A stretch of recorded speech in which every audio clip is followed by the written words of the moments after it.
And happy Saturday, everybody, and welcome to Woodbine Racing Live. My buddy Robert Geller alongside with me today because Jeff is at a family reunion. Imagine that. Imagine that. A family full of brats. Well, I didn't say that. I was having a beautiful day out. It's a great day to travel. I know you were saying he was going towards the Kawarthas and out on the lake out there. Lovely. Really, really nice. Very nice. But you're right. I mean, we're getting into the fall. Right at the end of August, but the weather is quite nice today. Very pleasant. I feel the temperature's on the rise a little bit again. It was a bit of a dip. I think it is that change where we're at the tipping point where you feel it at night. Yes. The days are shorter, but I really love the sunshine that we're getting. We've had a fantastic summer. That sound right there, that's the air show. Uh-oh. Yep, It's they're going to be Labor Day really busy. That's always the sign that the CNE is wrapping up and Labor Day is here. You're going to see the air show at least 3 times over the next few days. At least. It's very loud. It's very loud. So whenever you hear that, you know what it is. Robert, of course, is a big fan of fruit. And I stopped this morning, my buddy, I got him Niagara corn. There's nothing better. There's nothing better. You can't tell me any otherwise. And white peaches, which is what you wanted. You're welcome. Yes, I do. I love the corn. I've never seen corn as like giant size on steroids, but I mean they have the best produce. They really do. So yeah, if you're looking for maybe a little day trip, maybe head out my way to the Niagara region. You can hit a winery, you can hit a fruit stand, a nice bakery, all sorts of good stuff out there this time of season. I have some friends visiting in September. We're going to go to Niagara on the lake. Well, come on by. Pick me up. Pick me up on the way. Alrighty. What happened yesterday, Robert? Well, we had 7 races on the program and a few surprises, including mathematical in the first race. That was a surprise. Well, I was really happy for Sky, and I think she's doing really well. And that was for David Cody. She's got some opportunities for Devin Gittins. Had 3 races. That was a 3rd run, so had a little experience edge, but made a nice move and held on. I thought that the second horse was in a bit of a speed battle early, the Alluring Amy, and I think that horse will go very well next time because kicked on for second. Yeah. Interesting, the baby's on a Friday night. We don't normally have them on a Friday night, and we don't have any, I think, on today's program, right? So we're looking at older horses on the afternoon's card. What happened this morning as far as workouts were concerned? Well, there's a 2-year-old that made Ernie's report, and this is an important one. So he rated the track a 4 out of 5 for this morning. Inside, he said, was the favorable position. It almost always is. But look at this work of the day from Marcus J. So he worked in 59-1. That's the Kevin Attard horse. Do you remember this first-time starter when he came over? He was a boy against men. He's a massive, massive horse. Now, I believe he is nominated to the summer. I think that's likely where they're going to be headed. I mean, this guy was, 2 Out Hero is one that was obviously really impressive. But this was another very, very impressive 2-year-old from the Kevin barn. And I'm just trying to remember if that's the Bill Owen. I believe it is. I think it is, right? Yeah, I believe it is. I know the breeder is Colin Davis. I do know that. But I know when he came over to the paddock, I said to Jeff, this is like, or I think Jeff might have used this term too. It's like when you watch Little League World Series, right? And then one young man comes out to bat with a full mustache. He's driving the kids. He's got 3 kids in the car, right? And then you're like, is that kid really 12? Like this horse, as for a 2-year-old, looked like a 5-year-old. Those things are telling and separate the men from the boys when it comes to youngsters because, development is key. And, there was one you mentioned in the paddock the other day. Same thing. That was so accurate, right? Yeah, it does really make important. A difference to look at them. I know. If you can get yourself down here to the paddock, especially for 2-year-olds, you will be able to kind of get a pick of the paddock. I feel it helps. Yeah, horses that are really going to kind of talk to you as well. Okay, we got to talk about some racing. We have 9 races in store for you today. The Toronto Cup will be the highlight. That'll go as race number 8 on the program. Some horses will use that race maybe as a prep for the breeders, the 3rd jewel of the Triple Crown, and some you might even see come back in the Woodbine Mile. You never know. But in the opener on the program, we'll start off by going 5/8 of a mile on the inner turf. We're in lane 3, and a significant scratch in this race too, Robert, is the 2. Scary Speedy comes out, normally shows speed, but normally fades. Does that mean it's as easy as Sigu Bell just dominating in the opener? I think it's open. I think it's a pretty wide open race. I don't think there's much between them. I settled on Dance to the Rhythm. I had a feeling that horse was needing the run first out on the turf, had the widest gate. I really quite liked the run last start, and I think because it is a tight course, might be suited actually to the type of run that this horse can produce. I think Unheard is running pretty well. I wouldn't be surprised if we won this, really. Yeah, you know, I mean, hey, considering the fact, I think the 5 is going to take the bulk of the support. We've got Doug, who's going towards Go Gemma for Phil Hall. This is a new horse into this barn. I was talking to Phil the other day in the paddock, and he was saying his phone is ringing a lot. Like, he has a lot of people who are interested in sending him horses, and I think right now he needs to get some fresh stock in there. Yeah, he's done really well when he has that fresh stock. There's a horse, I think, with, is it Shamra? Shamra. Thank you. Shamra's coming up. Yeah, he has done well. But I can see the value here because show pace last start weekend, this could be a good spot. But I just, again, don't feel as much separation, even though Swigger Bell was very impressive 2 starts ago. And that was on the inner turf at today's distance of 5/8 of a mile. Let's go to our next race that we're going to talk about. The next topic is duel, and that comes up in race number 3 on the program. Now, I have a replay I want to show of Take My Bourbon Neat in this spot. How do you like your bourbon? I'm very lightweight when it comes to alcohol. I know you. You're just so I have no idea.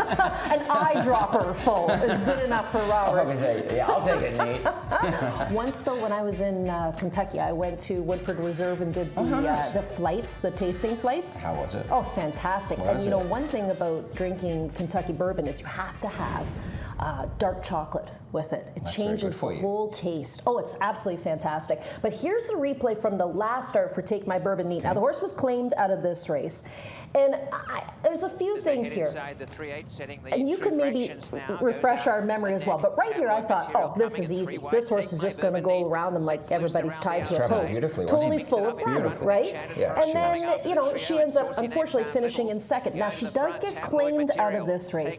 And I was kind of curious what we'll see as far as equipment goes today. Because, you know, she's in a new barn. They might change things up. She's got the hood on. She's got a big shadow roll on. She's got a breastplate on as well. You know, will they maybe change some things here today, and they have waited the 30 days to bring her back, but she just kind of hit a wall. Yeah, she did. She flattened a bit, didn't she? She made a very nice move, and she's run well. Her form line is extremely consistent. I think she's a good claim, really. I think she's a horse that's definitely very hard to beat in this race.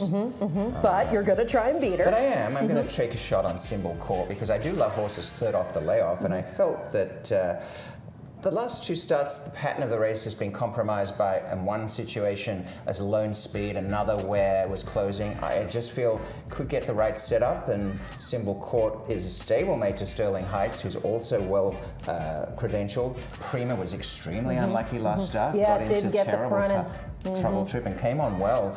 Again, this is a race that I see, you know, Ingenious of Love is well spotted at this level, but it is a race where I could see Symbol Court getting a good trip. I think we had Prima in our pick 4 that day, and as soon as we saw the break, we're like, well, we're done. Because she got a horrible break, really, and then she ended up getting herself into some trouble. So I guess she's looking for vengeance. But they'll have Austin Adams pilot her here today. He has ridden her in the past, but they're going to switch some things up. So that's race number 3 on today's card. Next topic comes up in race number 4. And okay, bad news, everybody. We won't have a pick 4 unless you want to play it with me today. And then I said to Jeff, I said, oh, but Robert can't make it a skinny pick 4 like Jeff and I try to do. He'll be like, well, let's have 4 here and 4 more here, and then the next thing you know, the ticket's $50. Wow, as long as I win. But this is a wide open race. This is a wide open race. Tough way to kick off the early pick 4.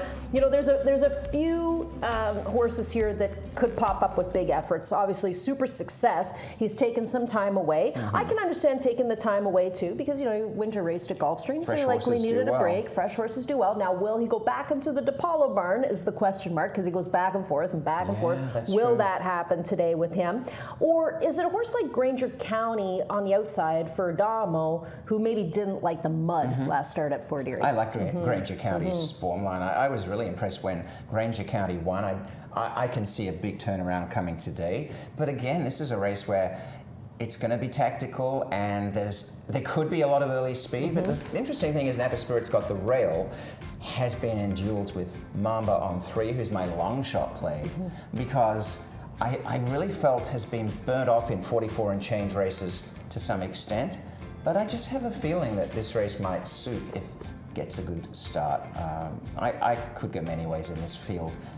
That's why I'm not doing I know. I find it much easier to handicap the higher level horses. Oh, yeah. But I do think that this runner has been a little unlucky in some ways because just fades at the end, but just might be a surprise packet today. I give a chance to Banker's Hours a little bit. I thought it was a very sneaky up the rail win. Super Success has never been one of the horses I've trusted to put on top, and yet has had a great record over the career.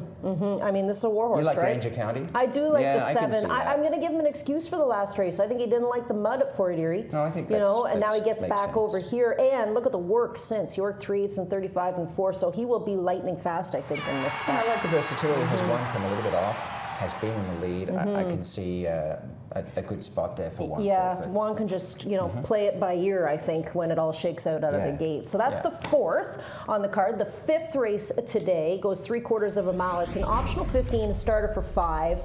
And, you know, kind of similar to race number 4 in the program, where there's a whole bunch of horses in here that you could give the nod to. It's just who do you lean towards? So, you know, some people might say it's Border Town coming in off of some high buyer speed figures. He's got fresh legs right now, but he is 9, but he's only making the 3rd start in the form cycle. And then, you know, maybe you look at a horse like Tasman. Now, I found out some interesting scoop from Kelly Callahan about Tasman when she raced him that first start back. Now, you and I know all these Callahan horses come over looking like $1 million, right? And they usually do really well on the turf, but this one's still got good form on the main track as well. That's right. And this horse raced on the grass at a distance that we were like, does this horse want to go a mile? And today we're going to go 3/4 on the main track. But one thing that Kelly had told me about is this is a tricky horse to ride, which is why we want Slade aboard, because he gets on her in the morning. He knows everything about him.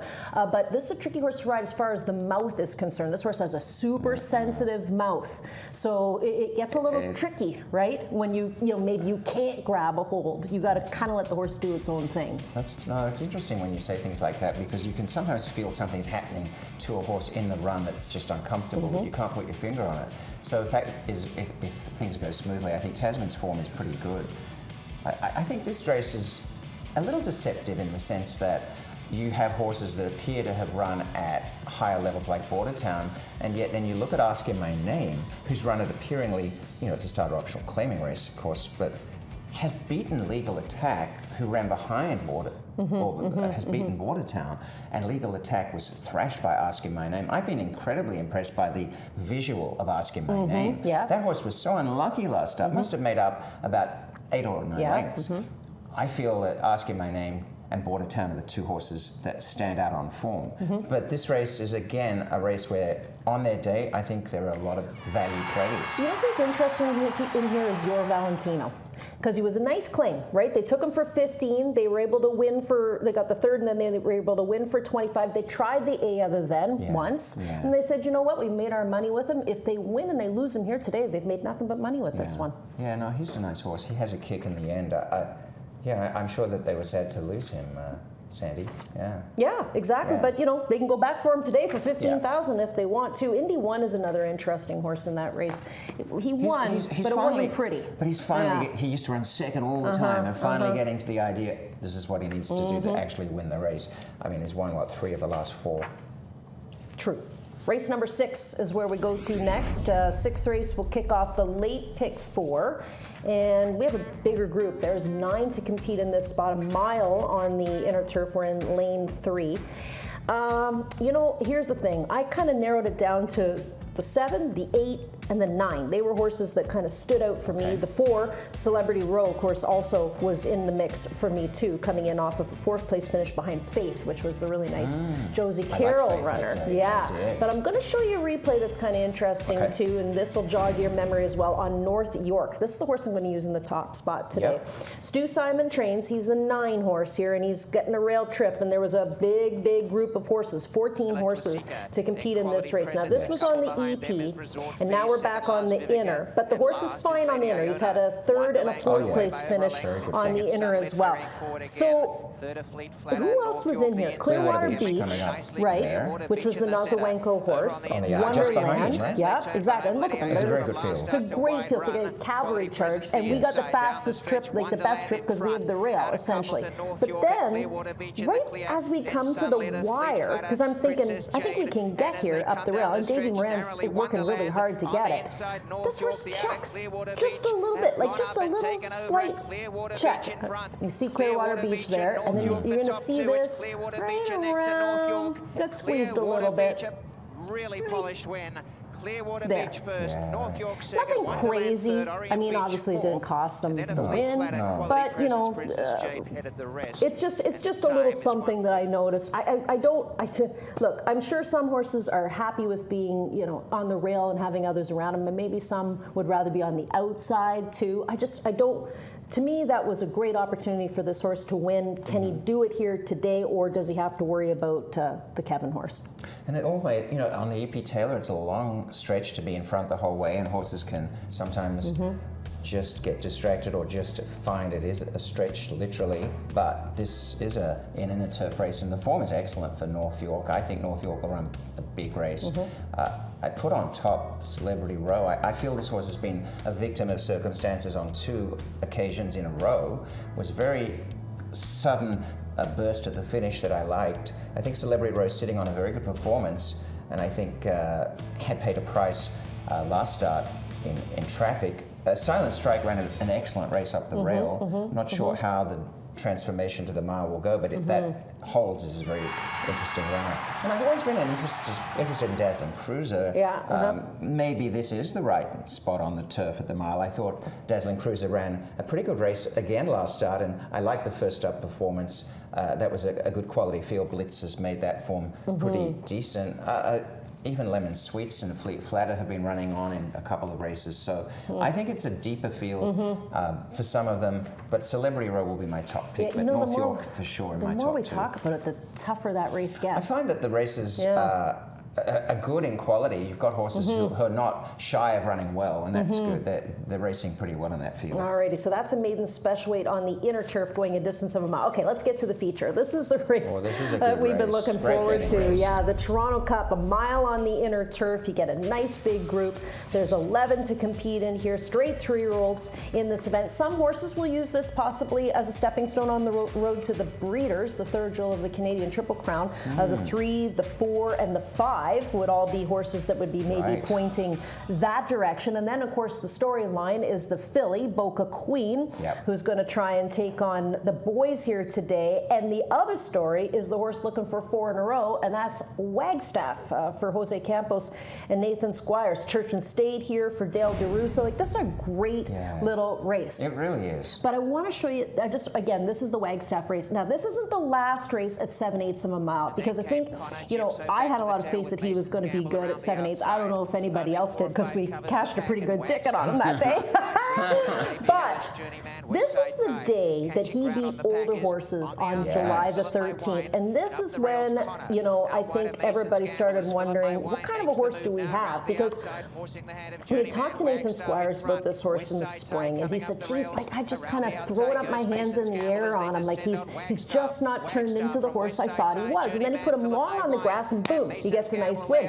This was the day he stamped himself as a serious racehorse, because he beat Westside Tide, he beat Journeyman, he beat horses in here that are like seniors around this racetrack that have won multiple races, and he put away a really good group. And the race turned into a massive key race, because at least 3, 4, 5 horses out of this race came back to win. And then the next start in the prep, we would say, going 7/8 of a mile, I think everybody was playing the Cassie runner in there, and what's he do? He surprises everybody again. I do know that off of that work that he had in 59 and 4, that they were very, very pleased. Well, I think it was amazing, the price, because as you indicated, it was one of the key races of the season that produced just so many winners, and it made sense because you had those winners already in the program. Journeyman and Westside Tide, that Wagstaff went off at that price was a gift. And now versatility has been shown on all surfaces at different types of finishes on the lead from the last position. I know that Nathan had a very high opinion of Wagstaff early as a youngster.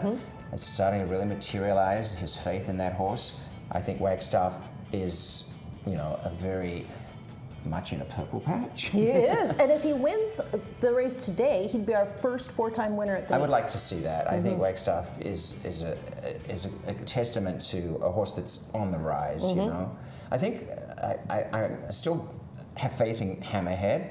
I feel Hammerhead went into the lead a little early one time, a little too late the other time, and victim of pace perhaps, and did duck about last start. I've always felt Hammerhead has a lot of talent.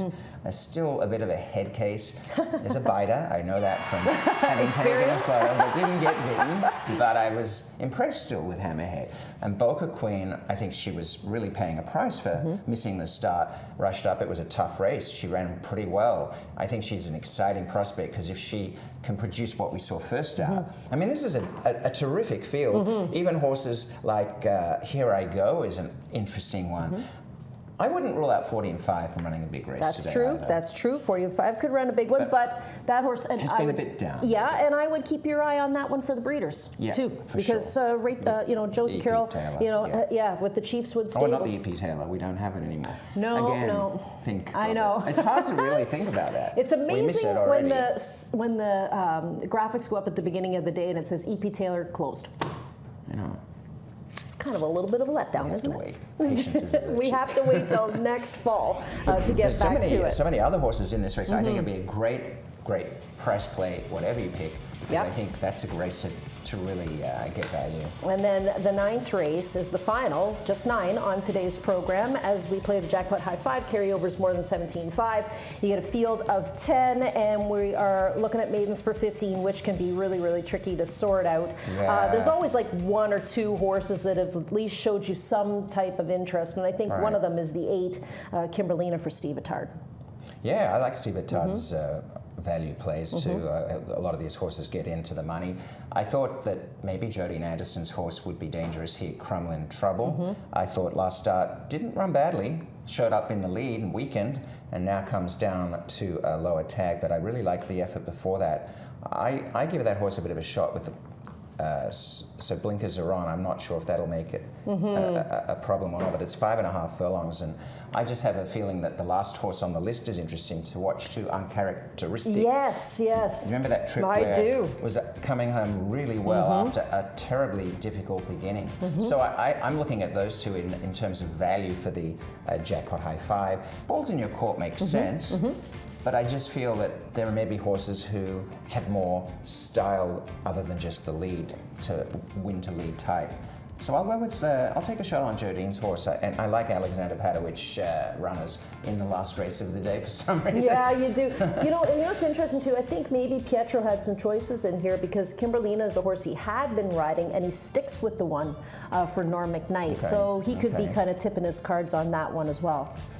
Yeah. I think there's a lot of races where there aren't standout horses today. I feel that usually I can go to a program and say, that's the one. Yeah, like a key horse on today's I don't program. feel that so much and the more you look at it, you know, the more difficult it gets. I mean, you know, Which is why we shouldn't look too much. Just pick your horses. Well, and let's see how the track plays. We'll figure out how the track plays. True. I do love the cooler weather, of course, for racing. It's great for everybody, human and equine athletes as well. But yeah, we're looking forward to it. Race number 8, of course, that being the Toronto Cup, a really jam-packed group in there. All right, we are going to take a quick commercial break. When we come back, we'll take a look at Robert's plays of the day. And we'll talk about some new things that Robert's going to do on today's program. Love horse racing? HPIBet.com is Canada's leader in online horse betting. Access thousands of live races from hundreds of tracks worldwide instantly. Enjoy the most advanced betting tools like AI Smart Picks and exclusive cashback rewards you won't get anywhere else. Join today and get up to $100 in free bets. Get the ultimate horse betting experience with HPIBet.com.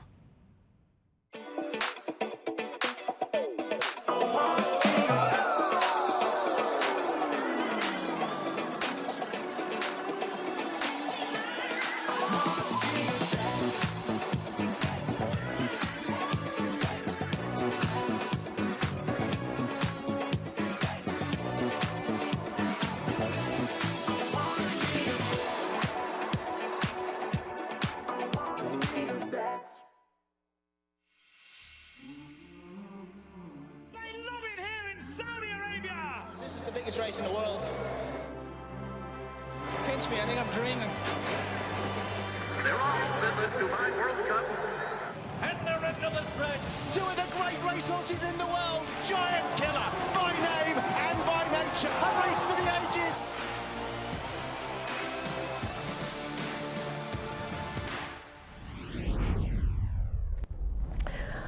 Well, welcome back as we get a look at our plays of the day, and guess who's on the board with his top 4 selections. We were just talking, off camera that today is not exactly a day where you could just zero in on one particular horse and say, this is the key on today's program. No, I would like to put Win Play's show on all of them, but Go ahead, you can do that. I just thought Symbol Court. I think if Symbol Court is going to win, this would be the day.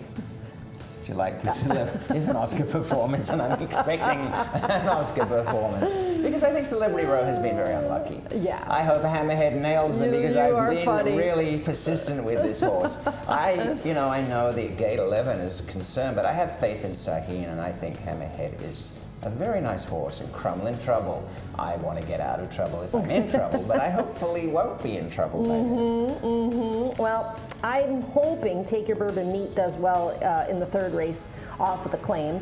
Price play is Tasman. I think that horse is a good price. Like, I want to say 12 to 1 or something crazy like that. Yeah, that'll be a good price. Is that what it is? 12 to 1? Yeah, now that I kind of have some inside scoop, it's just going to be all about what kind of trip Slade can map out with that one. I think Spun Around is a possible repeat contender for Stu Simon, and Wagstaff making his stakes debut. I've been waiting for him. Like I said to you guys, I've made nothing but money off of that horse this season. It's great. Spun Around is a top selection from Doug McPherson. Ron Yerkink going to Wagstaff. Now, I know that Ron had been talking to some of the trainers as well to do his article for the DRF, so maybe he got some scoop there. And Hammerhead will be a top selection for our Woodbine TV prod.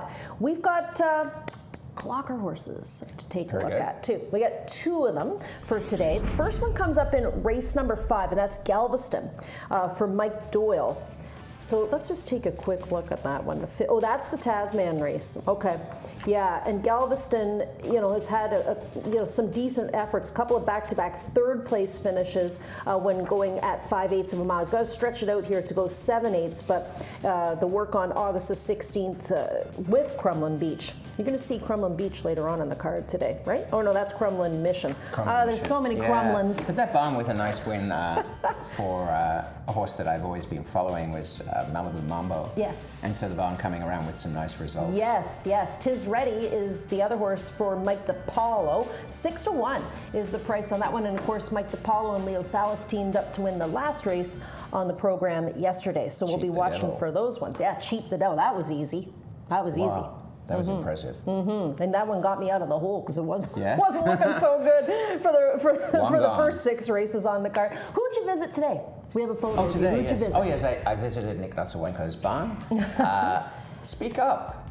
Yes, Should be heard from. You are such a comedian. Should be heard from. I thought 2 starts ago on a turf run, it was a very deceptively good 4th place finish and has done well at the meet. As Juan Flores, I think, has a live horse here. Speak Up. I don't think 2 to 1's the right price, though. I think we should be looking at 4 to 1. You know what? Look, when you walk around the backstretch, do people just start yelling at you like, "Robert, come here, I got one for you"? Is that, or do you actually go pick them out? So I have a little list. Yeah. I've decided to go and seek those horses out, if available. Yes. Like I really wanted to get Spirited last week, and there was no one around, and I'm not going to do that. And then the horse that was Roger Atfield's, the last race winner that you liked. It's going to hit me. Cunis. Yeah, Cunis. So I sometimes do like to go, and I've been doing that, but often I feel like I want to spread the love around, and I say to some of the barns, I'd love to take a picture of your horses. There's someone you'd like, and sometimes they say yes. Yeah. And today that happened. I'll have some coming up. Some people are superstitious too about some people pictures. Say no. There's something 100%. funny about taking a picture before the race. It's a real superstition around these parts. Oh, I would Don't not want take a picture. to it's disrupt. bad luck. Yeah. And because there have been some nice results, some people feel it's a good thing. It's a good luck thing. But I definitely have had people say, "Oh no," and that's good. Yeah. Well, hey, I respect superstitions because we do the same thing. We were just talking about that for pre-race interviews. Some people say, "Nope, sorry, don't like to do them. I'm superstitious about them." And lately, we've been interviewing lots of winners, so I feel the same way. Right? It is that type of vibe. Yeah. When there's a roll on, but it's lovely to get around to meet people. I've been putting more of the grooms who are working with the horses on, and I feel that that's important. And I sometimes will take the lead of a suggestion because a trainer or a groom would say, please, I'd This like is you the to take one off. here. Well, not necessarily to win, but Yeah, they but they would like the their horse. And they're proud of their job. And I've learned so much more about just what life is like. Yeah, And I think yeah. that's very important. Yeah. And I really enjoy the opportunities. So hopefully not bad luck. Now today you're going to do something different. You're going to help me out today, but you're going to talk a lot on track, hopefully. Just not necessarily all the time. Just if you see something, you're going to say something. Well, that sounds like the TTC. I say something. It's like, would you move? Yeah, exactly. But honestly, I think I'm going to start with the Toronto Cup because I feel, and this is just me, because this is the way I've been at the racetrack, some people have the skill to be able to tell the look of a horse in the paddock how well they are, and you have that. And I don't have that. I don't. I have it on the post-break. And that, I don't know why, but that's probably because that's where I always look. And so that's where I think I'll make my comment after the post-break. Good idea. Good because then idea. I feel sometimes it changes, sometimes it doesn't. Yep. And things can change But you're a going lot. to see the warm-up too. Right. You know what I like is watching, some jocks do this all the time and I love it. They'll make a nice small circle to the right and then they'll make a nice small circle to the left. I've always been taught anything you do one way, you got to do the other way as well, because if you're going to loosen them up this way, you got to loosen them up this way too. Yeah, Yeah, I do like watching jocks do that. And when they break away from the pony, break me away from the pony. Yeah. Let me just have a nice little blowout before I go to the gate. I feel that there are a lot of times when I just get a sense really quickly, and if I overthink it, it's not a good thing. So it's usually the instant first impression. Exactly. And it's the comparison of horses rather than just seeing the one shot, Right. because it's a race, it's a contest, and you sometimes go, well, now I see the one that stands out. And I love that, because there are horses that really are just on their on the they got muscle, their they're game ready. face on. And there are others that just have got jaded, just like an athlete does when we run. Yeah, Do they get a whatever we little do. discouraged and all that too. Yeah. Yeah, the horses have feelings. So that's same one as aspect everybody I'd else. like to focus on, but I think it's cool. I think it'll be good, and hopefully it'll help us all out with some tips as we get ready to go to make our final wagers. But we want to remind everybody too about post time for Monday. Don't forget, Yes, we're all yes. confused. Like I I was am saying to you yesterday, I confused. went home last night and I'm like, oh, time for Law and Order, and then I'm like, oh, it's Friday. thought it was It's Thursday, really too. confusing.